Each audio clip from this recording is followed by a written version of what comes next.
Those soldiers move faster than I expected.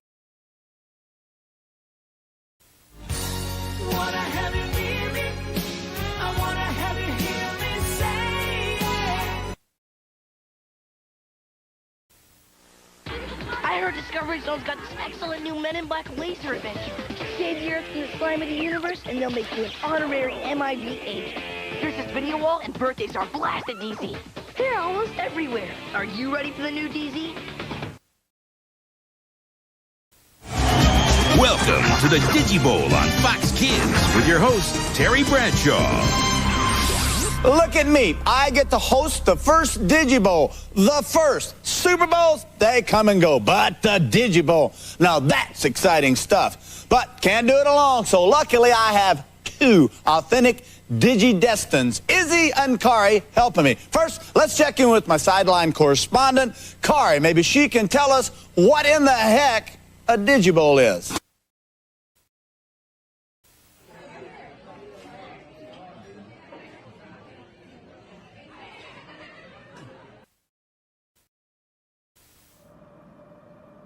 I am hooked.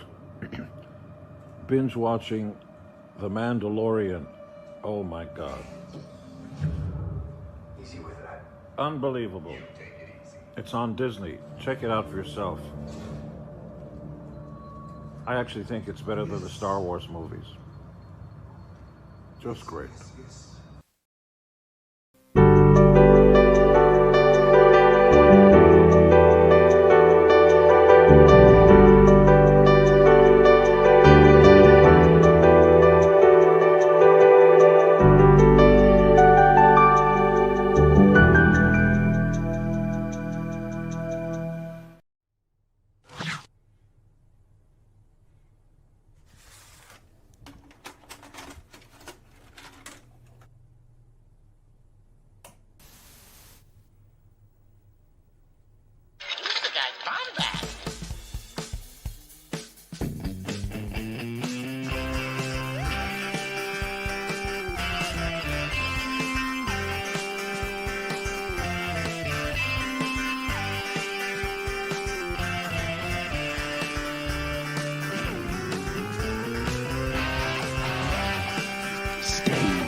Welcome to the Bombadcast. What's going on, Bombad fam? I am so unbelievably excited to talk about what we're talking about today. And yes, Star Wars subtitles and closed captions, the typography wars. This is a real thing that Jerry brought to my attention a while back. Oh, Jesus. Brought to my attention a while back, and I'm gonna bring him in just right now off the cuff, because it's something that I need him to, like, just from the very beginning, just boom, just say his observation, and we'll go directly into my research, which is unbelievably comprehensive. If you can, I'm very proud of this one. Share this with some people that you know that also have an interest in Star Wars, or anyone that has any sort of interest in design and typography, because this is one of my more well-researched topics. It's honestly second to midichlorians and probably my deep analysis on Fuzzball from Captain EO, which is, that's what I'm known for. I got three really important things: fonts, microorganisms, and a puppet, and Rick McCallum. Anyway, let's bring him in. What's going on, G-Money?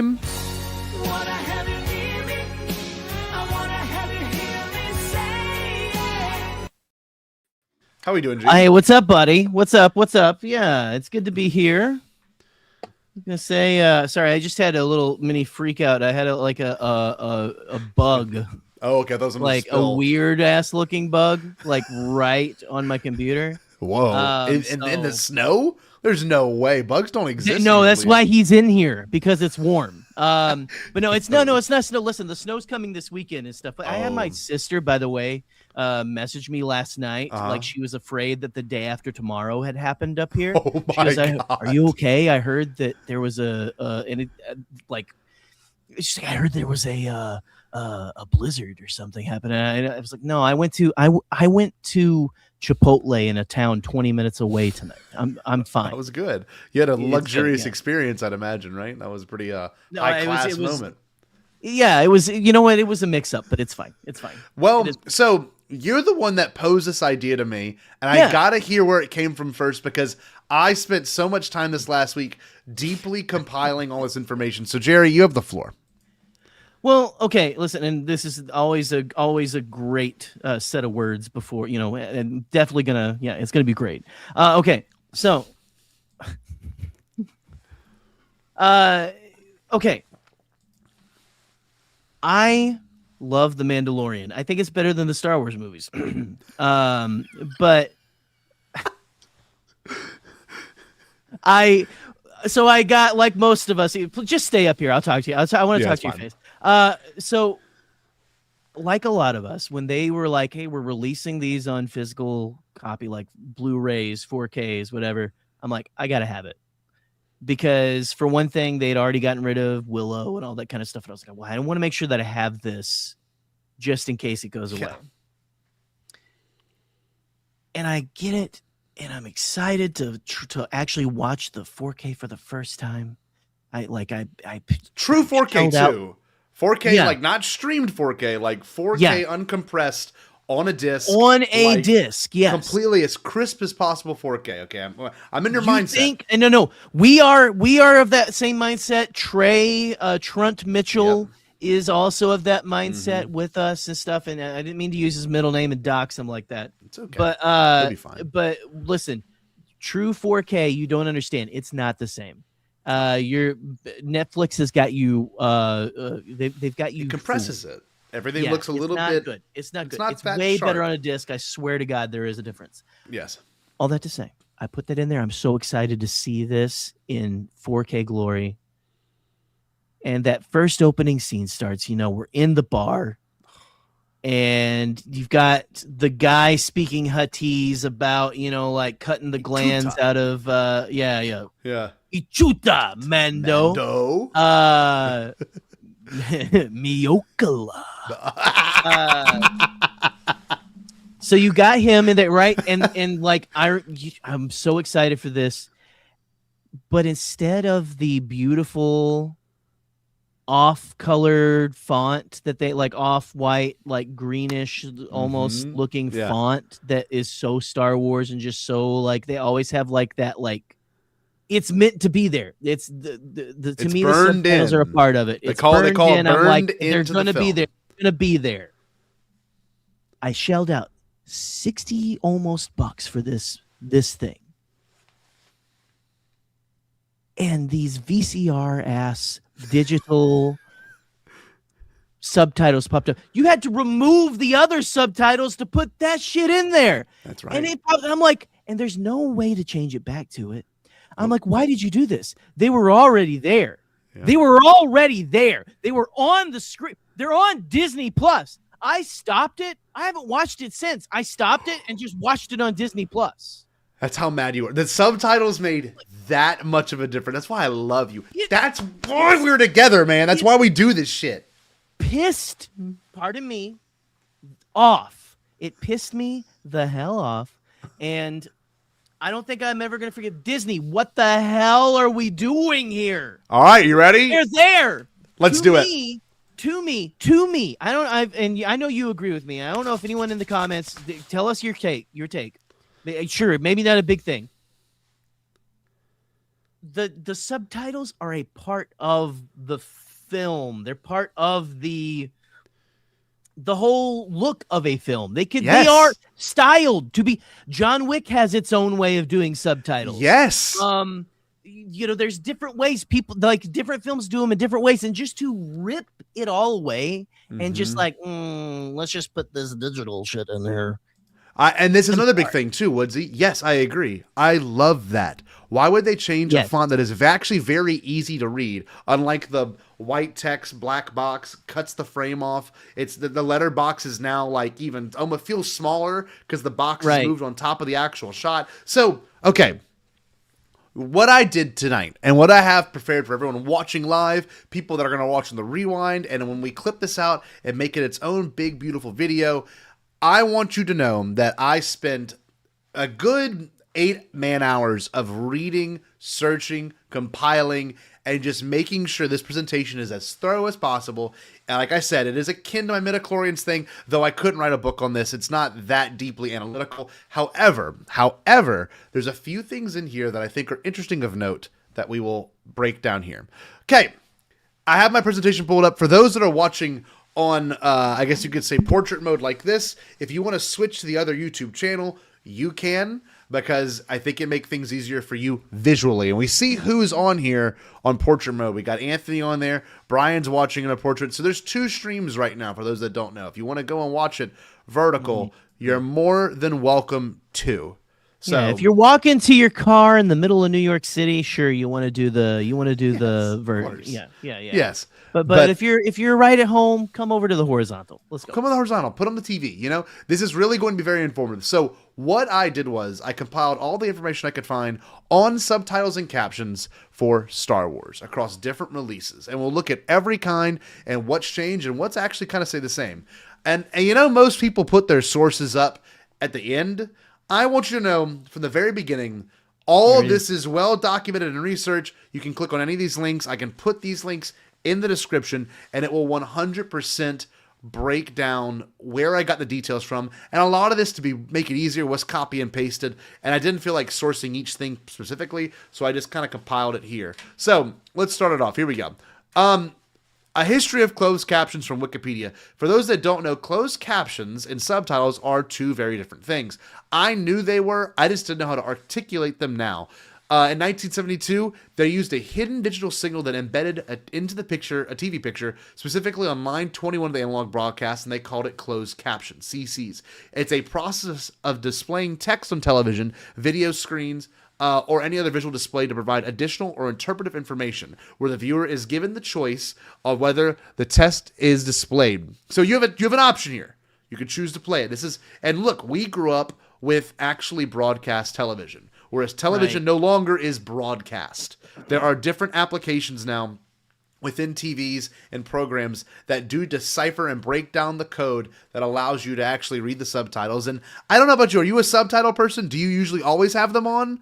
Or do you like only them if I'm eating chips? Okay, if I'm eating something crunchy, I'll throw them on. Yes. The only thing I really like to have them on, like the only one that looks okay, is Netflix. Honestly, we've talked about this as much as I don't want to give them any more. Yeah, but Netflix has the best subtitles in terms of timing and pacing. Yeah, exactly. The font looks nice. It looks nice, and it's not got any box around it or anything like that. It's perfect. If I'm eating, because like my chewing, I'm a loud chewer, right? So that's If I am not eating, if I'm just watching, I don't need the text on the screen. Well, if I can hear what they're saying, it's a more pure experience for me. But you want to know why too? For us, is that you and I prioritize sound more than picture, so we have good sound systems. We don't have to worry about that. Whereas most people might not even have a sound bar. Their speakers are on the back of their TV reflecting off a wall, and they're not really going in any true direction. So subtitles for someone that watches it on a laptop or a TV, basically. well, they need it. You kind of need it, and I've stayed at hotels, and I've been to friends' houses where they just have the subtitles on all the time, because it's almost impossible at how thin speakers are now. They're no longer facing you. For those that don't know, speakers on TVs no longer face you; they face the wall, and you're betting on that your wall has some sort of flatness or edge to it to allow it to bounce off and then come back towards you, which. That's not like Eli says. It's the Gen Z side of him talking. I don't know what Eli's sound system is like at home, but that's the big difference is when people have subtitles on or they don't. And when I watch a serious movie, I don't want to be distracted by anything else other than what's on the screen. So, subtitles display only spoken dialogue and assume the viewer can hear the audio, whereas closed captions are important for non-speech audio effects, music cues, and tones, so they don't really have that. They just kind of have it as the words that are being said, with sometimes some of those ad-libs thrown in. And obviously, it was mostly designed for people that were deaf. So when it first came out, it was simply made so people could watch TV, and that people were able to watch TV without a hearing impairment. And you can see these are all very old 1970s broadcasts that had the first closed captions on there. Even the first broadcast, closed captioning opens a new windows and you see the first one. So these were all actually typed out and then sent over radio waves, or I'm sorry, television broadcast signals, and then beamed to your TV. So they were sometimes a little bit delayed. And I remember being a kid watching some subtitles and TVs, and they were always just like 3 seconds delayed because someone was either typing it or it was programmed. So live TV is always delayed. However, like to actually, TV broadcast back in the day were pretty on point with what was being delivered, and receiving audio wise. So, this goes now into Star Wars fonts. Okay, we're going to talk about fonts, and just for the sake of completeness, the opening crawls had their own font for the longest time. The one on the right, the one you see here, is a Trade Gothic Bold, while the one we're used to is Trade Gothic Bold. However, the one we have here was a hand-designed one, which is Futura Extra Bold. This was actually designed by Dan Perry, so I think it's the combination of both of them. You've got the top one, and then of course this is the original crawl. For those that don't know, it was not as blocked off, except for the beginning. It's very much a paragraph or a stanza, and the font originally looked like this. So these early crawls were obviously before the final version was locked. The typography was already being treated as a deliberate design choice, not an afterthought. The design was very much there. So the problem with closed captioning in Star Wars, this is where it takes you out of it. And you can go and experience this on Disney Plus, and that's kind of our big argument, right? Where is this going to be taken from? And kind of why is this something that we are even discussing today? And Jared brings up a very good point from the very thing earlier, is that like it had the white or yellow text, the whitish yellow text, and then it was taken away from us. But there's some interesting things to note here. And in closed captions, for those that don't know, they'll usually say, like, if the character's speaking a dialogue that is not of English or whatever, it would say speaking Huttese, then it would say, what is being said in the closed captioning. So, the original trilogy subtitles, okay? In the original theatrical releases of Star Wars 1977 to 83, all alien dialogue was translated using open subtitles burned directly into the film print, directly into it. Moments like Greedo's Huttese in A New Hope and Jabba's dialogue Return of the Jedi were never optional overlays because they were part of the image itself. As you can see, they're burned into the image in the 80s and late 70s. They are a part of the frame, and I grew up with I grew up with the Faces DVDs, which I have over there, and those are my preferred ways to watch these movies, and I remember those. I remember those vividly. And the crazy thing is, I remember them being boxed, so they're actually a little bit smaller than those shots. That was before they even did the widescreen versions. These were simply this is a 4:3 aspect ratio, and they still managed to fit those things in there as well. So what you're looking at, okay, and this is going to come up, this could be an incredible trivia question, Eli. What is the name of the font? Like a 5-pointer in all of the Star Wars subtitles. But it's ITC Franklin Gothic Demi Bold all caps 69 -30 tracking. So that's like as specific as you get.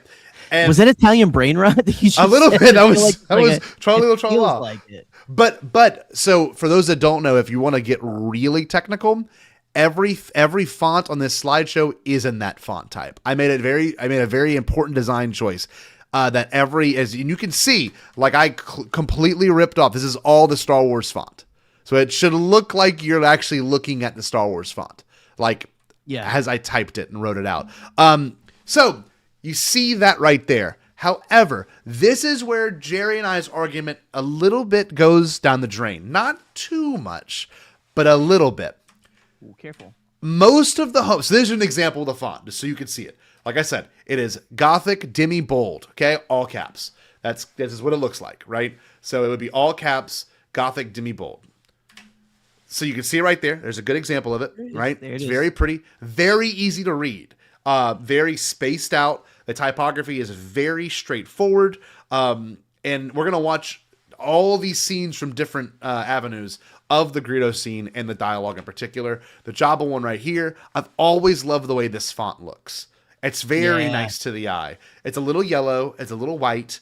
You know, it doesn't have a glow around it, but it's definitely It has bolded. that character.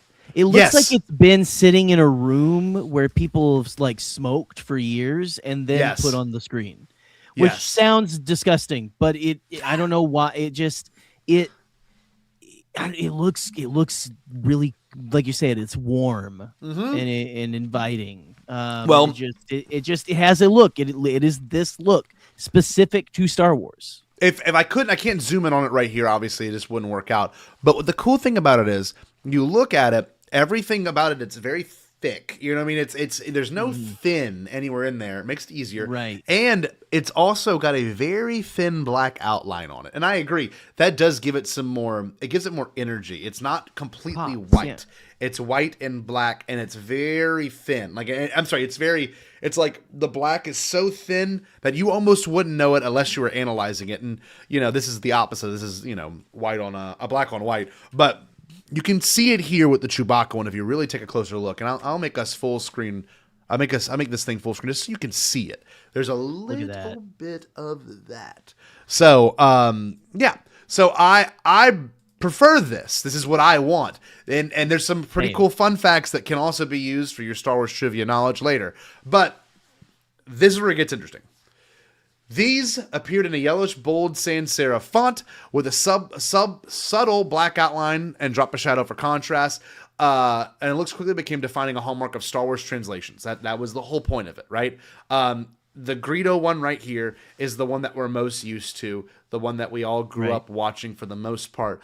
But it felt like very much a part of the film. And you can see where that started to change with home releases. So if you look right there, they had to change it for home releases because of the shape of TVs. So that's a good example of one. They had to kind of break it up. So this is where it gets interesting. All of these are from different VHS releases where they got rid of the burn-in. This has been happening since the 80s. So this is not just a fluke of Disney Plus, which I assumed it was. I always thought this was a Disney Plus problem where they shifted captions around. But not only did they change the captions, they changed the actual font up. Look at that. The same exact line. Yeah, but you can see the difference. 89, which is the CBS Fox videos, and then you've got the definitive Fox videos from 93, which are those right there. And the Faces ones came out in 95, and then special editions came out in 97. So look at that. What is up with the 93 one too? That one just like the 89 looks like Netflix subtitles, and 93 looks like they put I don't know, like what I used to type my papers in in college. It looks like the font that was on the old Star Wars trading cards. That's what it looks like. So it might have been might have been integrated. It looks like the old Topps font. So anyone that has the old 90s Topps cards, look at that card. It's very similar to that. But isn't that crazy how specifically it changed for home releases because of the size of TVs? Right. Like it was very catered to it, which I always assumed that never changed. But as I'm doing research, and there's one Disney Plus show that's very interesting when it comes to this. So we're gonna break it down. So obviously the opening crawl font has even changed. Another great example of change that people did not expect. This is Trade Gothic Bold number 2.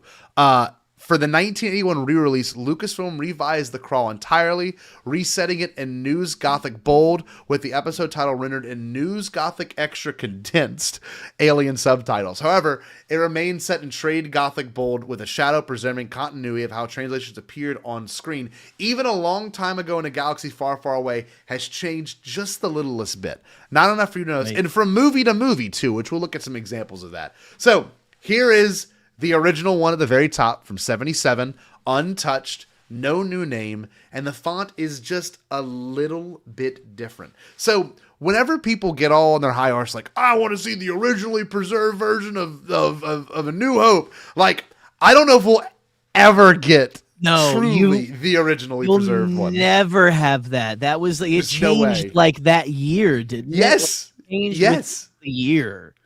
6 months, I think, or 6 weeks. Last Points has done like some things on like the audio tracks even have been like for Aunt Beru and stuff have even changed. It's just that there's so much stuff. We're never going to have it back. No. I'm sorry. The one and as we're seeing tonight, the one you've seen in your childhood is probably different than the sand. They're as numerous as the sands on the shore. You know? That's right. So. And I know it's funny. You look at this too, and you think to yourself, okay, yeah, sure, that makes sense, right? They changed the font up, but even the spacing is different, right? And yes, I was going to say that. Parts of the United States got different versions of the film in terms of, I don't know if in terms of dialogue, but certainly in terms of how things aesthetically looked. And I agree with Boop right here. There truly is no mythical, like, end-all, be-all single cut. There will be a cut that comes out, you know, for the 50th next year in February, but it will not be as precise as many people think. I don't even know who Darth Revan is. It's not something I'm interested in. I could give a bigger fuck about you. So that's all I'm going to say about that. Nothing against you, Paula 1966.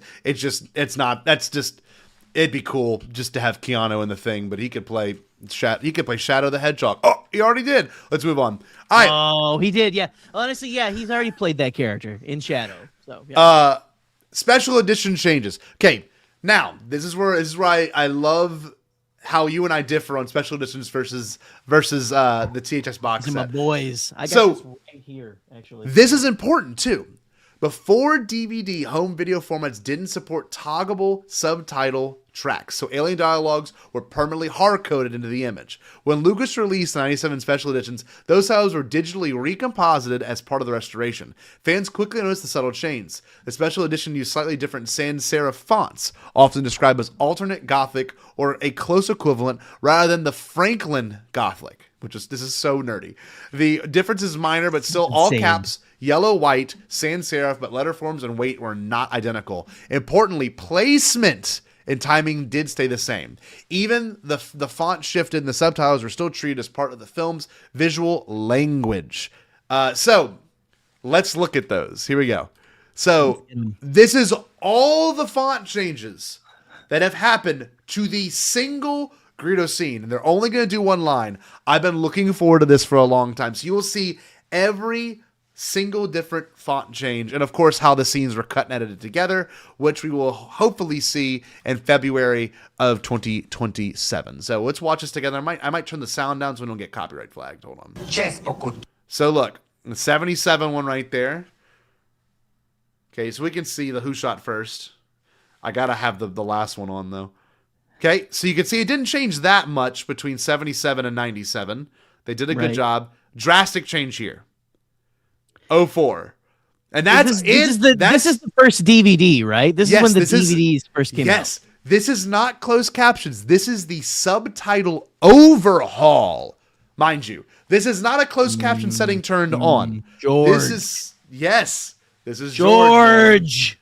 What are you doing, man? This is the one that everyone was like, we're finally getting the original Star Wars in 04. And they're like, yeah, here's a 720p DVD. And here's all these things that were also changed on it. That's what they said. Do you remember that? I remember that vividly. You can own this original cut of Star Wars. It looks like DVD this. menus, though, were elite. They were pretty sick. They were falling asleep to those things. Okay. So let's check out the next one. See, this is where it gets really interesting. This is where I start to dislike some aspects of our Star Wars fandom. Here is the 2011 Blu-ray. For those that don't know, you could only hear the dialogue, I believe, if you have the closed captions on. So there was no burn-in subtitles for that one. What? None. So you'd have to have your closed captions on, or it would have to probably automatically come on. Now, this is what Disney Plus did to us. This is what we're used to seeing on the A New Hope on Disney Plus. And I think a lot of people have erased this from their mind just because it's not something you pay attention anymore, which is a good restoration of it. It's a special edition restoration. However, they omitted that same yellow text. They just got rid of it on Disney Plus. Got rid of it entirely. Erased it. I have something to say about this. Okay. Because what's on Disney Plus is the 4Ks. They had never been released on like 4K until Disney Plus. Well, no. They had a physical release that came out that year, 2019. I know because like right as my marriage was ending, I bought this. Hold on. Okay. Oh, you got it? Because of course, Jerry. I'm sorry. Because I was about to be like, hold on. I'm gonna because make your day. Exist somewhere. They exist. I'm gonna make your day. This is where it gets interesting. This is the 2019 Disney Plus release, and we're gonna play the audio for this one just because we get to hear the very first time. Which, for those that don't know, another fun fact, people also seem to forget this. All the versions of Star Wars on Disney Plus, anything from the prequels or the original trilogy, were all a version of the Star Wars 3D movies that were all being worked on consecutively post Avatar 2009. So what you're watching is George's edit to A New Hope that has some pretty significant changes, especially McClunky. And I'll never forget that day in November of 2019 when like obviously so many things blew up, but the first thing to blow up was this shit right here. I was so happy. We knew each other by the time this came out, by the way. Yes. When McClunky hit, yes, we were able to like just absolutely like destroy each other's phones. Yes, it was amazing. Fantastic. It was a great day. So this part's very interesting. I don't know if you ever noticed this, but McClunky does not get its own subtitle. Does not get its own for some reason. I never understood that. Because it's Huttese, and I guess they didn't want him to say the F word or whatever McClunky actually means. So we're going to watch this real quick, and you'll see, in terms of Disney Plus, to me, is the one that gutted our wonderful, subtitles that we're so used to. Quick, can I be nerdy? Isn't McClunky, this will be the end of you? Because Sebulba says it to Anakin in Phantom Menace. I think McClunky. Yeah. He says it McClunky. And Greedo says McClunky, so it's just a difference in dialect. I think so.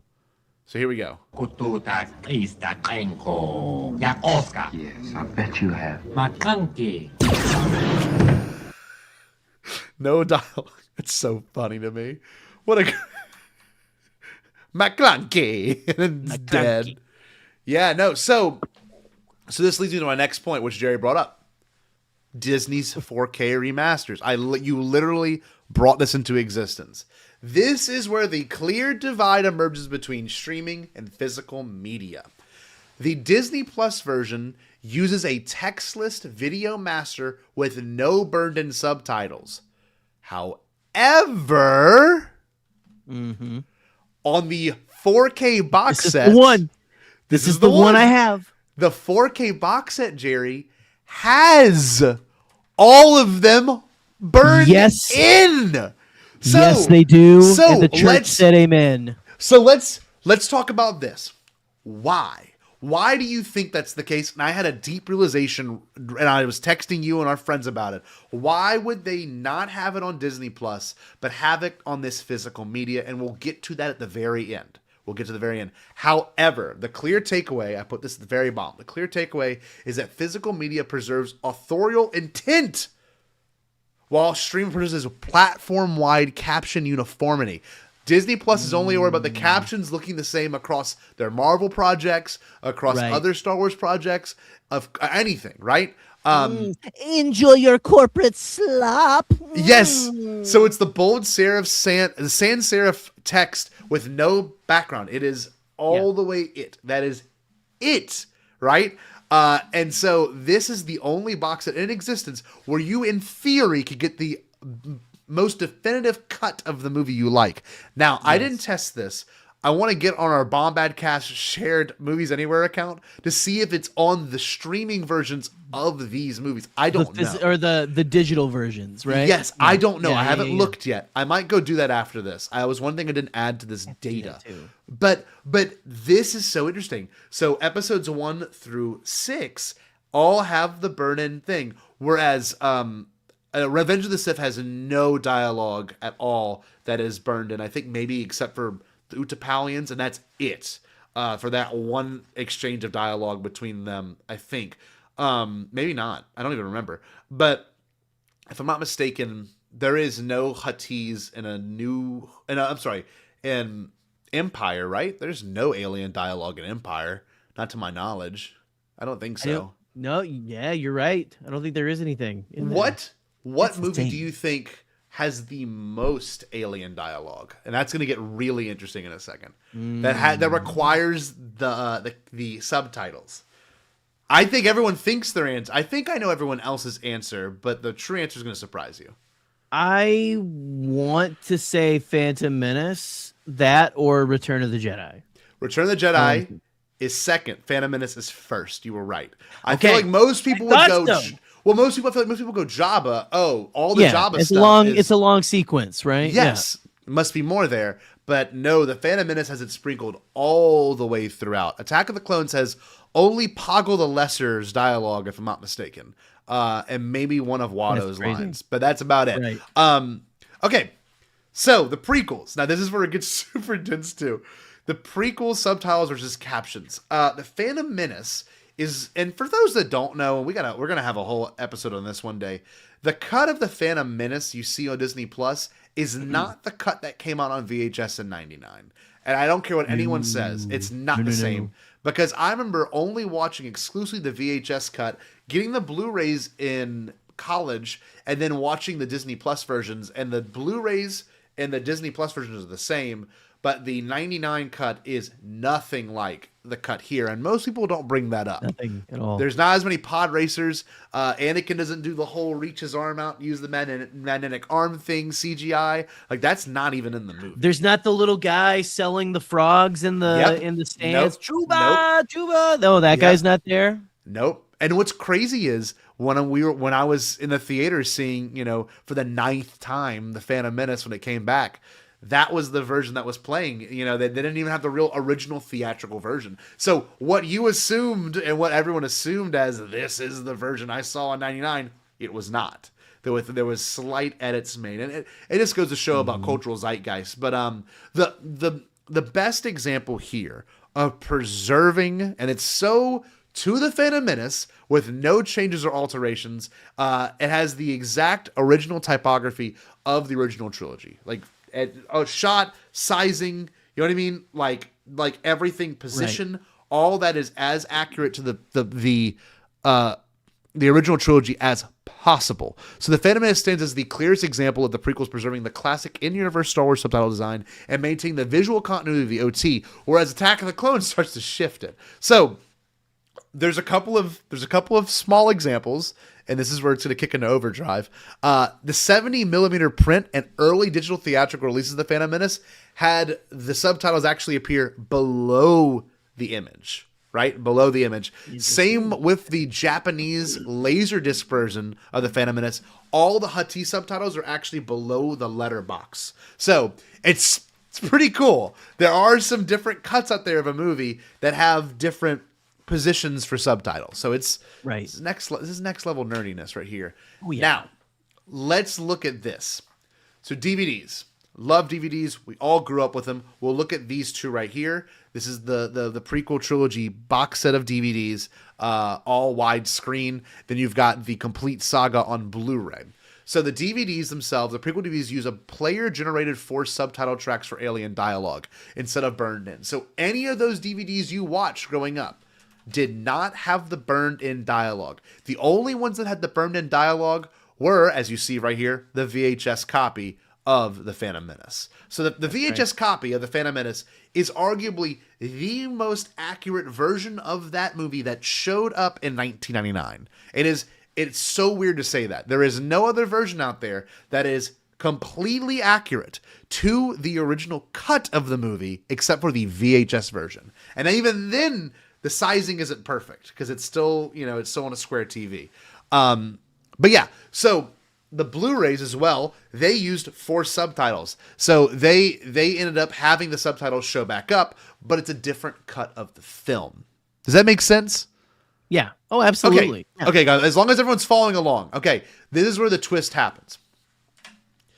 The sequel trilogy, movies that we love, they of course use the custom burned-in dialogue that was just on the screen. So think of the scene where Han's talking to the Guavian Death Gang and what was the other group called, Jerry? The Guavian Death Gang and Team Toe? Not Team Toe.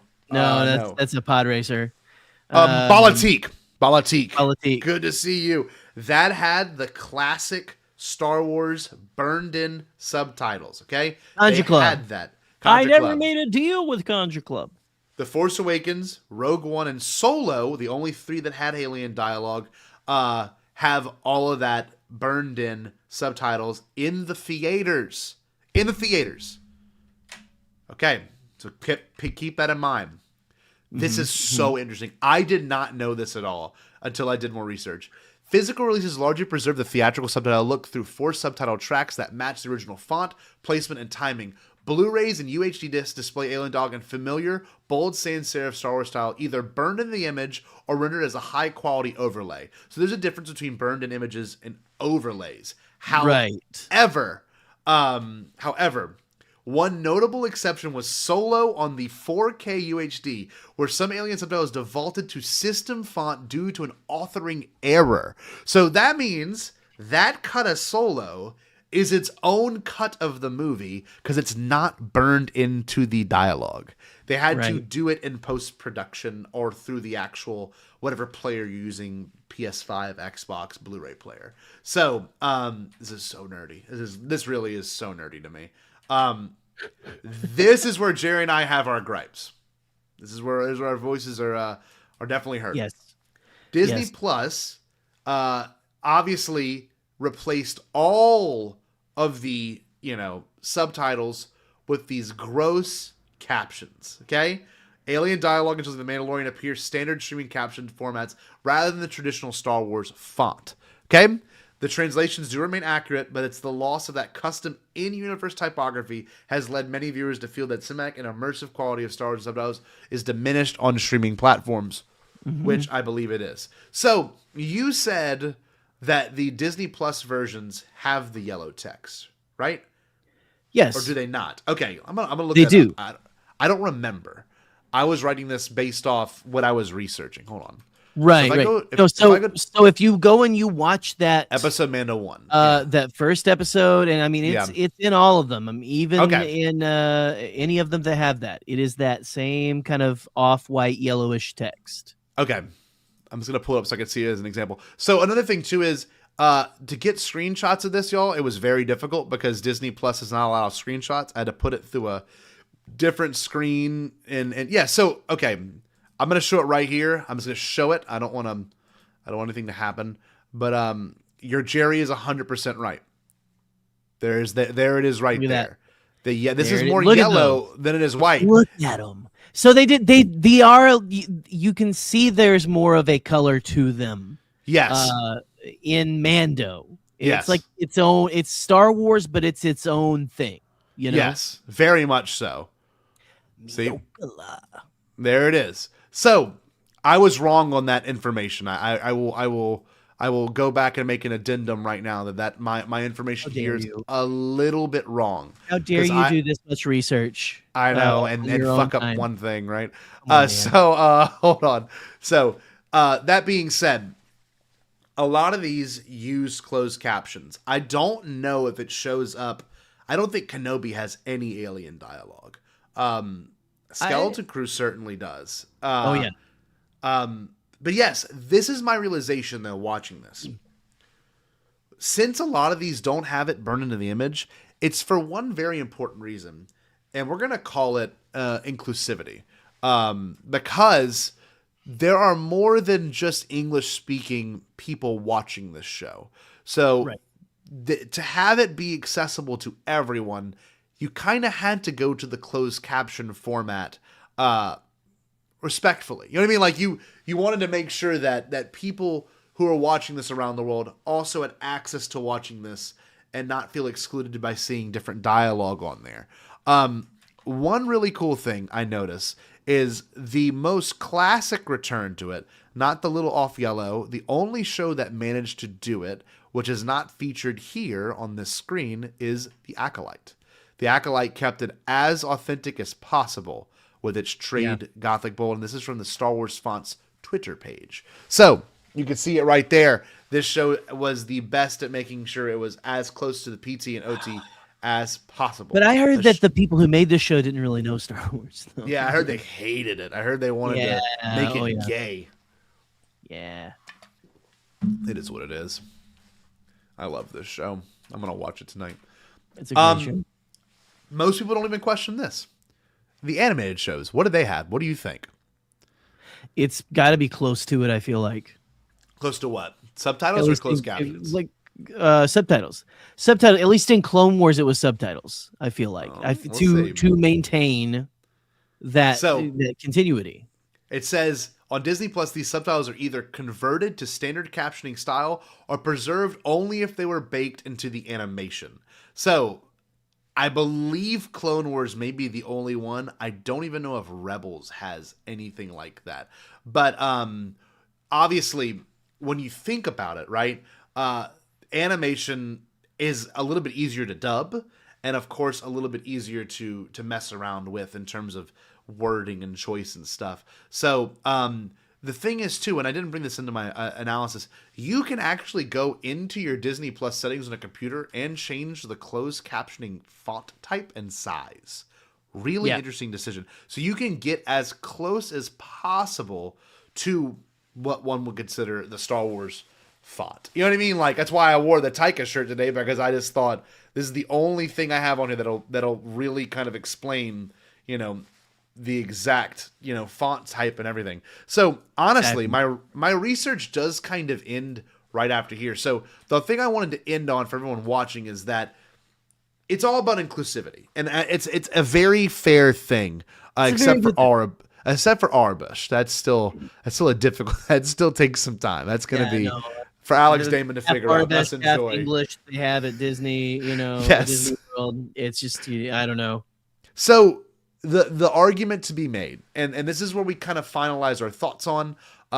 Even though Jerry and I do prefer the burn-in, of course, we want more people to be watching Star Wars. We want people to understand and take in Star Wars. So unfortunately, we'll have to settle for these closed captions in a lot of our projects because it is the most accessible via Disney Plus. And that's pretty much my whole lecture, everyone. I don't know if you want to say anything, Jerry. I don't know if you have any thoughts behind that. My only thing, and again, I want the inclusivity. I don't want to exclude people and everything like that. It's just that it's that one thing. It's the thing that I grew up with. It is I love that consistency, of those subtitles. Yeah. And I'm just a subtitle guy. I am too. If it's in there, leave it in there, kind of a thing. Like I want it in there because it feels like it is a part of the film, Mm-hmm. So that's I guess that would be my treatise on it, I agree. It's one of those things where stylistically, what do you prefer, And I'll be guilty of saying it. I had the 4K. All right, well, technically, I had the Harmony despecialized editions that came out in 2015. I have all of those on a Blu-ray disc that I burned myself. I literally went because I was very much a purist in the sense of I want the best version of that original cut that you saw in theaters in '77. And obviously, the more you dig, the more you kind of break this stuff apart, you realize that there's no true version of that. But there is a version that you grew up with, and a version that you liked, and a version that you hold the most fond, and it's that THX box set that I have. I think it's over there. It's the THX box set. It's like that's the one that I feel in my gut when I think of Star Wars, and I was so used to those fonts that when Jerry brought this to my attention 2 weeks ago, it was like, oh god, that's a no-brainer. Like, this is such a beautiful Bombadcast topic of what's more important, right? What you valued growing up or what you're getting now, and what it means to get this now. Absolutely. I don't know. Yeah. I'm very fond of, the fact that the Blu-rays, the 4K Blu-ray box set that you have actually still contains the burn-in. I think it's really awesome. I think it's really fucking cool. Yeah. However, we live in a time now where it gets all muffled that it doesn't matter which version you watch, you're still watching the same movie. If this makes that much of a difference, so you're going to nitpick this, then you're obviously the problem. Like, really, you know what I mean? And I have my 4K box set that came out that you put up there that has them burned in. Yep. So I can watch that. I can go right now and watch on Disney Plus The Mandalorian with those glorious subtitles. Yep. Right. So there's ways to do it. And it persists. It persists despite, right? How much did you buy it for? How much did you buy it for? I'm just curious. It was, I believe at the time, close to 200. That's crazy. So you, unbeknownst to yourself, and you might not even know this, you actually made an investment. So they sell now for around $350. Yeah, I don't doubt it. It was close to that. It may not have been right up to it, but I remember it being enough of a price. It was enough money to cause an argument with my ex. Yes, and that's fair. I mean, but I'm glad I have them. Of course, I would have had to like buy them off eBay from some scalper.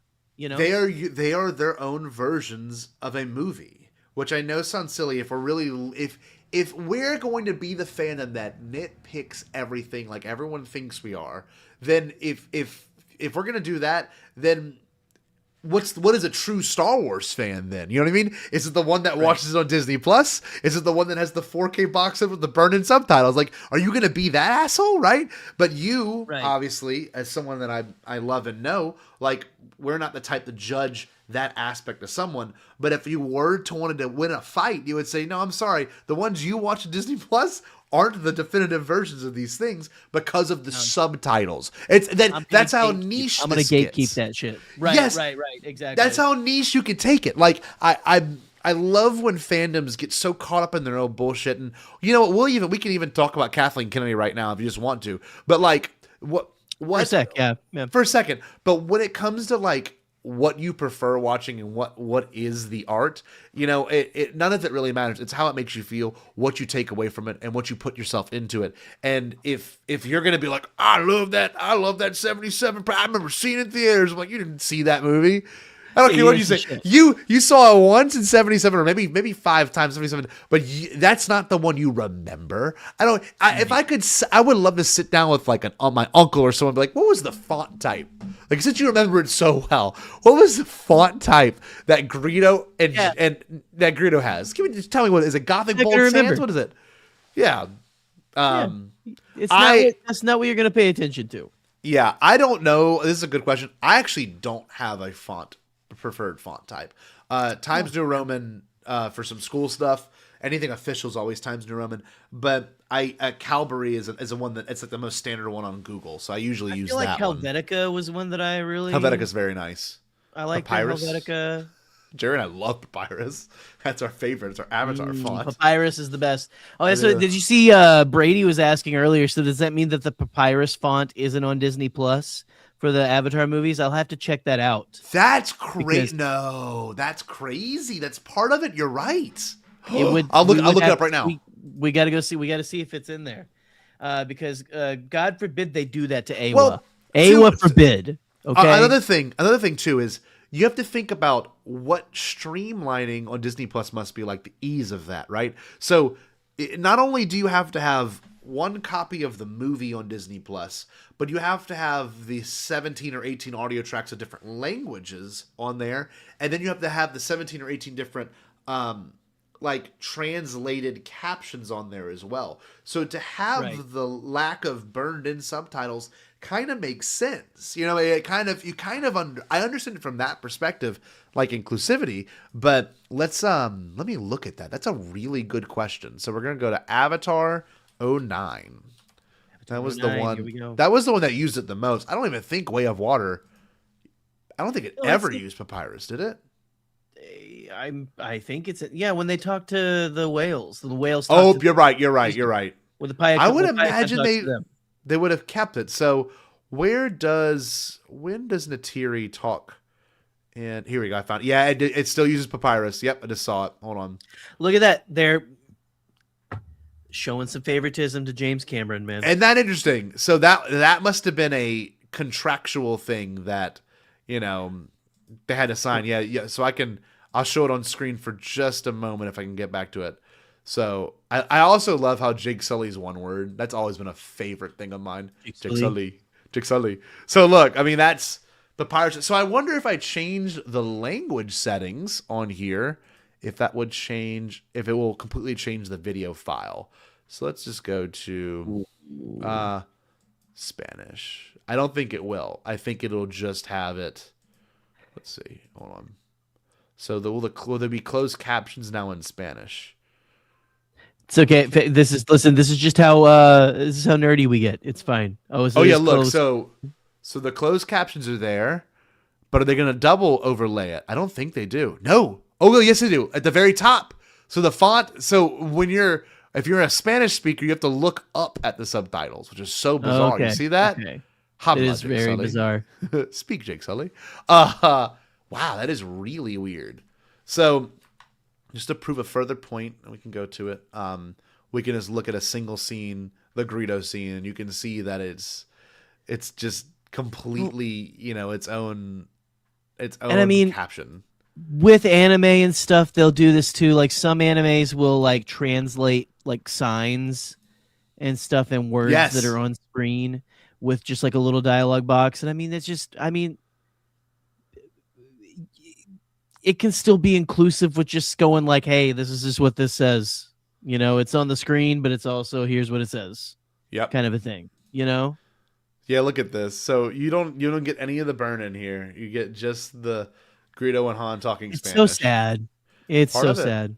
Part of it, and that's the thing. I understand inclusivity, but also I don't understand the arguments of preferred versions of watching it because there's no true version of it that you actually have. And you got Woodsy here saying, why can't the $1 billion company hire people so everyone can enjoy the font in every language? Which they could. They easily could go and cut those individual scenes, place them, size them, do exactly $1 billion companies, though, don't want to spend their $1 billion. They want to hoard it like dragons and burn anyone who gets close. That's what they want to do.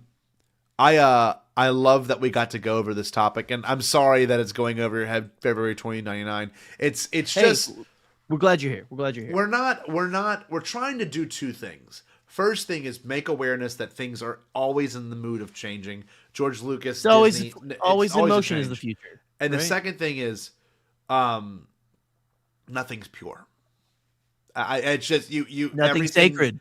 Nothing's sacred. Right? You've got to come to terms with the fact that, we've got all different ways of watching particular media and nothing is definitive. And you and I know this because one of our favorite shows is Neon Genesis Evangelion. And I don't know if you've made this decision, but there was a time where I'm like, I want to have the dub on and the sub on. So I can I can read what they're saying, something, because they had words in those first 2 episodes that just went over my head. I'm like, what is this? All these really weird, just almost like biblical speak. But I'm reading it in the dialogue, and the subtitles don't match, and it blew my mind. I'm like, the dub and the sub do not match. It's different because it's a different translation. Yes, and they're both in English, but that's the problem with English is that.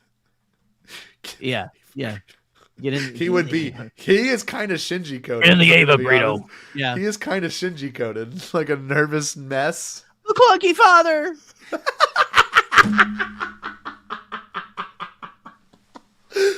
Misato McClunky. Oh my god. Miss Misato. McClunky.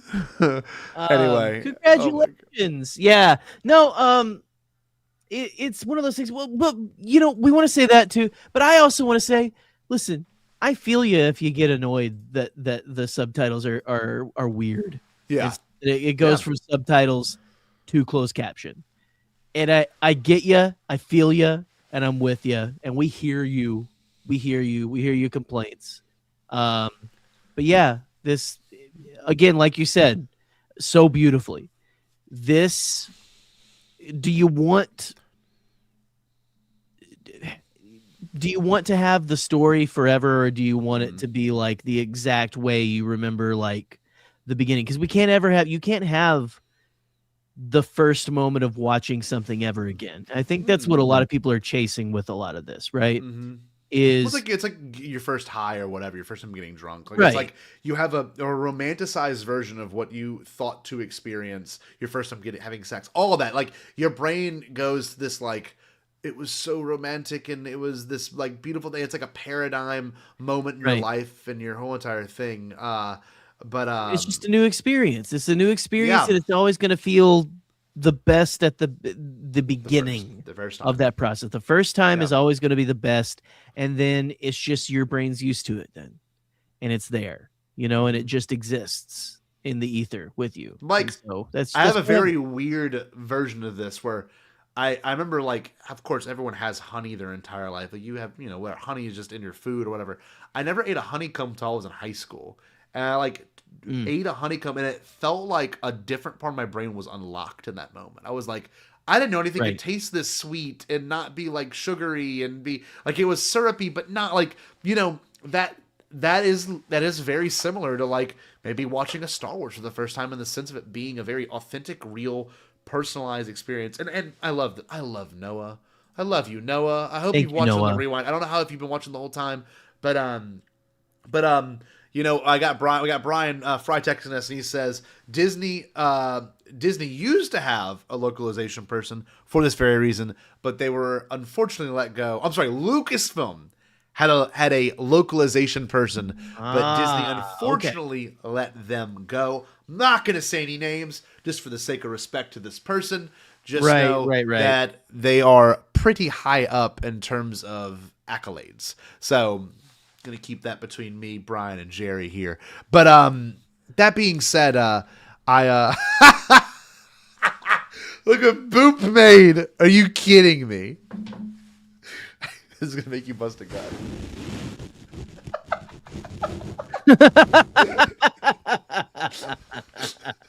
This is just gonna. If I get your permission, Coop, I'm gonna put this in the Bombadcast social media. Just have it out there, please. Oh my god. Oh man. Cool. I love everyone here. It was a really good night. Talking about this stuff is always very, very exciting personally.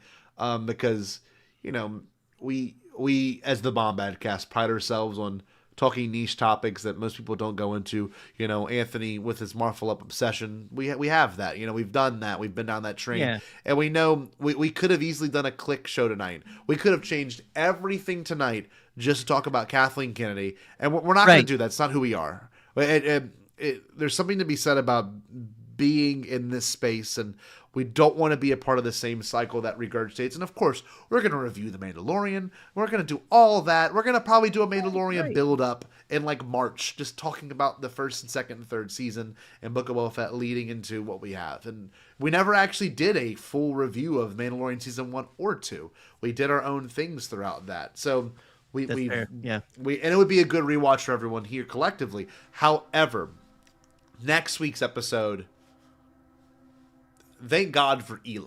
That's all I'll say. Thank God for Eli. And thank God for Amazon, because I found a copy of this game for the Wii. So we're going to be playing a game next week and talking about it. And he has pitched this to us for like the past 4 or 5 months of like, when can we do this episode? And I think next week. That much? Yeah. I think it was a little longer. When will this be the time to do it? I thought next week would be perfect, and I'm going to show it on screen. I hope everyone remembers playing it. Very happy about this one. We're going to be doing some Star Wars Angry Birds. So we are. Oh my God. So they've got the Rebels across the left side and Jar Jar. You've got, of course, it looks like it's, I can't tell. That must be Anakin right there with the spiked up hair. You got little Anakin, old Anakin. You got Luke. You got Return of the Jedi Luke.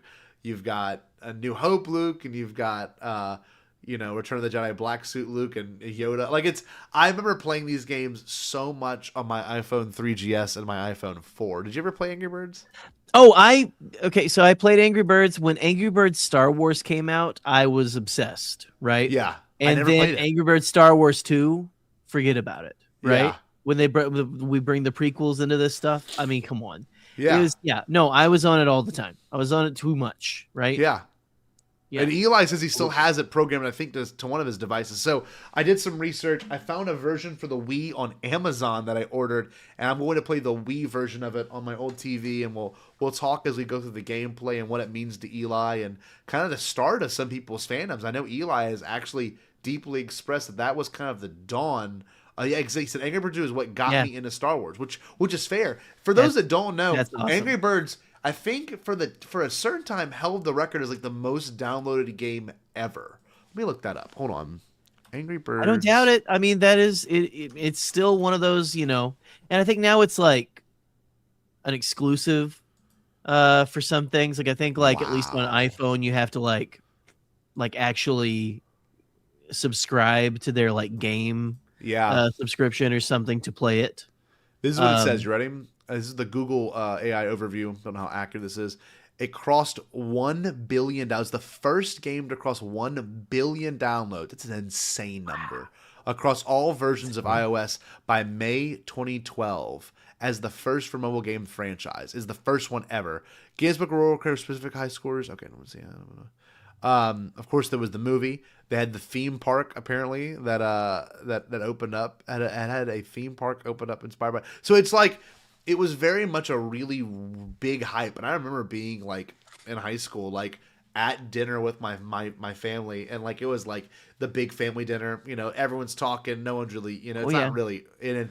And I'm just sitting there talking, and just playing Angry Birds and just watching that. And I remember it was pretty awesome. And look, I love this. Eli's redownloading them right now. That's amazing. I'm gonna look for him. Yoda doll, but it could creep me out by it.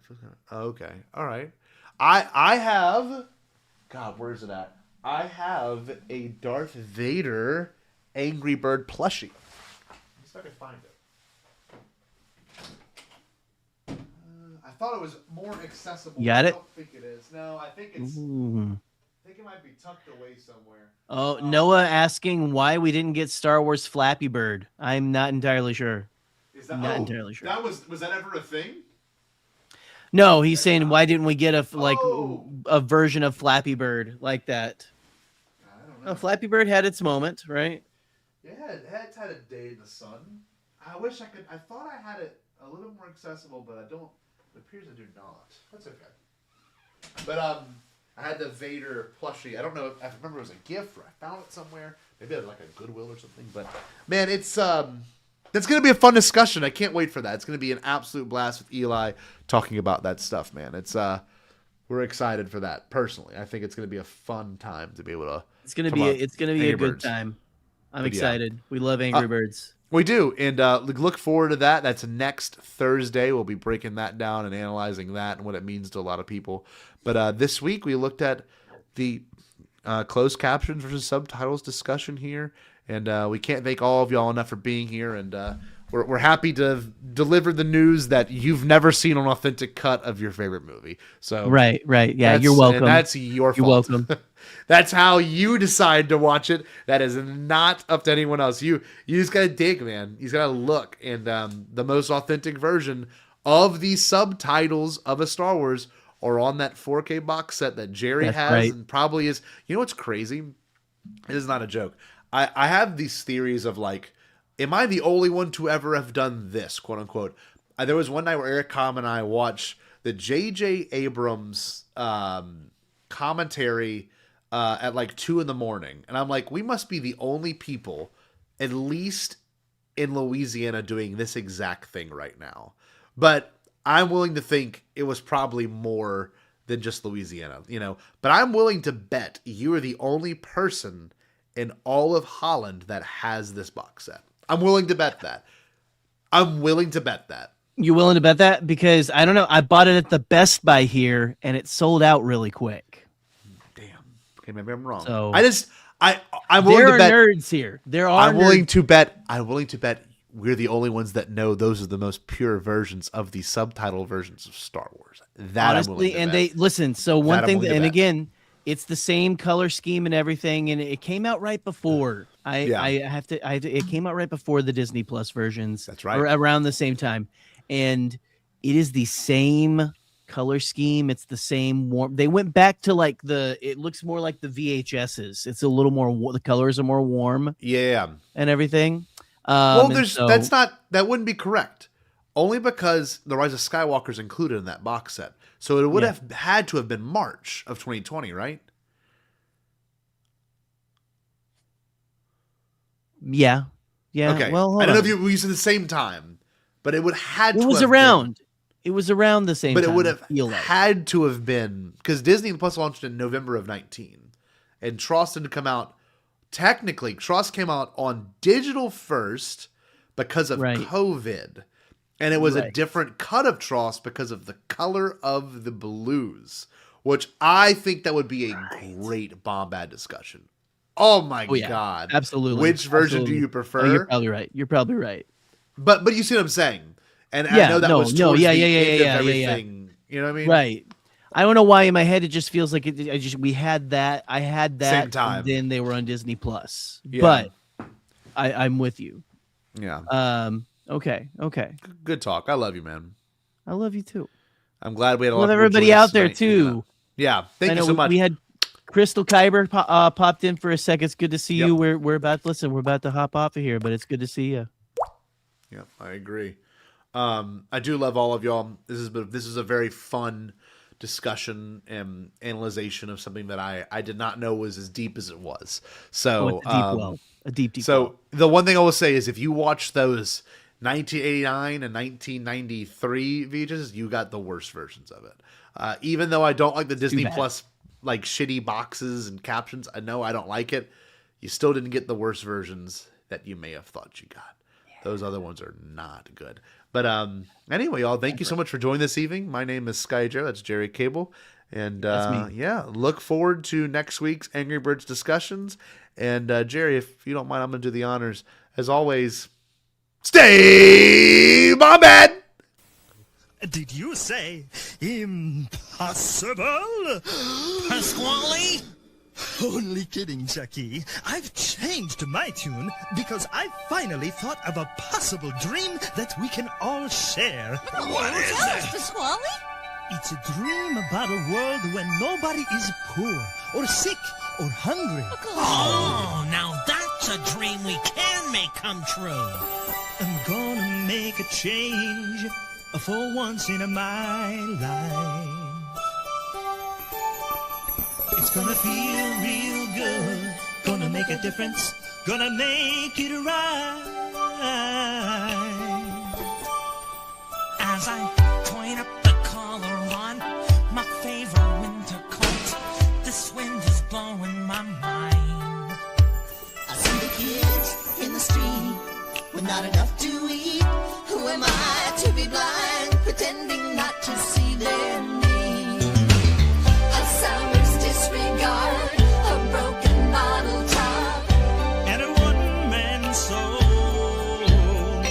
They follow each other on the wind, you know, 'cause they got nowhere to go. That's why I want you to know I'm starting with the man in the mirror.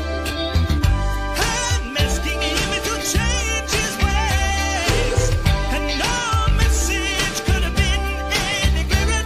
If you wanna make the world a better place, take a look at yourself and then make a change. I'm starting with the man in the mirror. Oh yeah, I'm asking him to change his ways. come on, change. No message could have been any clearer.